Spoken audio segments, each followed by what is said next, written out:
everyone, welcome to Single and Married with Ezzy. I am excited to have you. Thank you for joining me today. My name is Ezzy Odimoka. I'm a mom, I'm a pastor's wife, and I enjoy talking about relationships. I author 2 books, Relationship Smart, Love, Courtship, and Marriage for Every Woman. It's a great book for any lady who is looking to get into a relationship or who is looking to get married. In it, I talk about making the right choices. I talk about warning signs to avoid. I talk about defining your relationship. And I also talk about making yourself more lovable.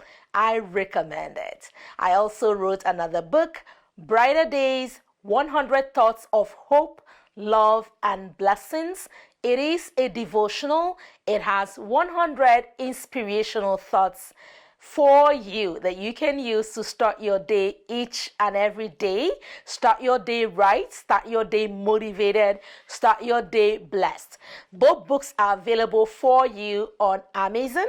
You can have the paperback or you can purchase the e-copy. So I recommend that you get those 2 books. Today, I want to talk to you about the topic, money habits that help your marriage. So today we want to talk about those money habits that help your marriage, because there are money habits that hurt your marriage. We saw those the last time. Today, there are habits that also help your marriage and help your relationship and help your family. So those are what we're going to talk about today. So the first money habit that will help your marriage is recognizing that God is your source, right? When we understand that God is our source and He's our provider, it helps us to have the right attitude toward money, right? It helps us to know that He is the one who provides for us. And then we, in turn, can provide for our family members, our children, and those who depend on us. So understanding, right, that God is your source. He is the ultimate provider. The Bible tells us that the earth is the Lord's, the fullness thereof, the world, and all that is in it. So what does that look like? That looks like when you buy that new house and your kids are like, "Yay, Daddy, we got a new house." You're like, "Yes, this is the house that God has blessed us with. Let us thank God for providing us with this house," right? When you buy that new car and they're like, "Yay, Daddy bought a new car, Mommy bought a new car." You're like, "God has graciously provided us with this new car so that we can get around better," right? You always point your children, your family members, your spouse, friends to God as your provider, recognizing that every good and every perfect gift comes from Him. All right? The second money habit I'm going to share with you today is providing for your family. Okay, providing for your family. When you are someone who provides for those who depend on you, it is a good use of the resource that God has given you. Remember, the Bible tells us that those who would not provide for their own family are like unbelievers to God. So He really expects us to provide for those who depend on us. And so what that means is, there's need in the home, for example, for groceries. You are not pocketing your money and, saying, "Okay, I'm not going to do it. It's only my spouse who is going to do it." No, you are happy to provide. You are happy to support the provision in your home so that your family can be taken care of. When you do that, that is a good money habit that can help your marriage, because you're supporting, you're sharing, you're helping your provider. You are doing the things that are expected of a father or a mother in a marriage and in a relationship. The third tip I'm going to share with you today about money habits that help your marriage is being prudent and not being wasteful. Right? So being prudent, being someone who can plan ahead, right? Somebody who can, work within a budget, who can live within their means. Remember, when they talk, the Bible talks about the Proverb 31 woman, right? It talks about her looking for her food from afar, planning ahead, buying in bulk where that is necessary so that you save some money, so that you're not in the store each and every day, right?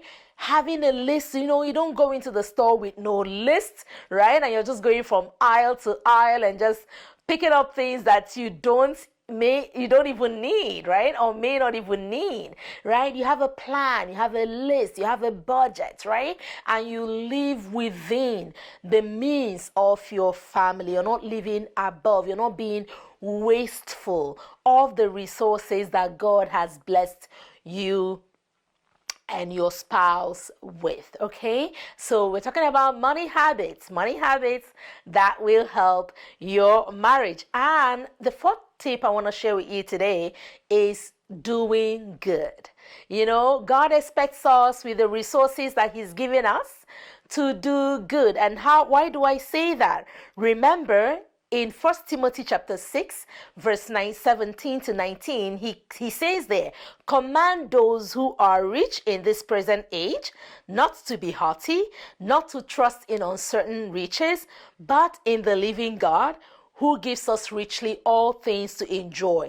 Let them do good, that they may be rich in good works, ready to give, willing to share, storing up for themselves a good foundation for the time to come, that they may lay hold on eternal life. So, a good money habit is to do good.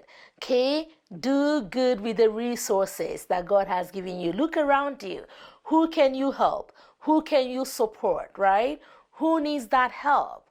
Who needs that care, right? It could be that aged parent at home. It could be that uncle that raised you who, is sick back home, is poor, needs help. It could be that nephew, it could be that niece that their parents are not able to support. It could be that orphan. It could even be people that you don't know, the poor, the less privileged, right? So you're always looking for opportunity to do good. When you do that, you are definitely doing something that is in line with God's purpose for putting resources in your hands, and you can be sure that He will definitely bless you. The other tip I want to share with you is to be generous. So very similar to doing good, but being generous. Don't be tight-fisted, right? With your family, with friends, with your spouse, with those around you, with strangers as well, right? Be generous. When was the last time you got your spouse a gift? When was the last time you surprised them? When was the last time you said yes to that request? When was the last time you provided something for your children, right? When was the last time you were generous with God, with your local church, right? Supporting His work, right? And making sure that you use some of your resources to benefit the work of God. Being generous, and you can see all different ways that you can show generosity, right? To those around you, to God's work, to family, to friends, to strangers, to the poor. And those are some of the money habits that could start helping your relationship right now, because everybody loves to be around somebody who is generous, right? Everybody loves to be around somebody who provides, who takes joy in doing things for their family. So I encourage you, put some of these practices in place, and you will see that it will start boosting the love and the relationship you have with your spouse. Now, if you enjoyed this video, don't forget to share. Don't forget to share with your friends and family so that they can also be part of it. I encourage you to subscribe, to like it, and also click on the bell button so that you can get reminders when I have new episodes or when I come online.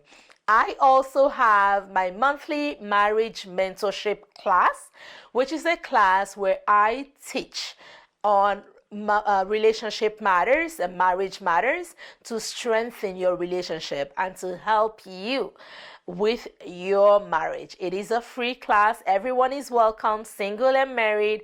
Follow the links that you see on your screen to register to be part of it. And I hope today has really blessed you. Until next time is goodbye and God bless from Ezzy. Bye.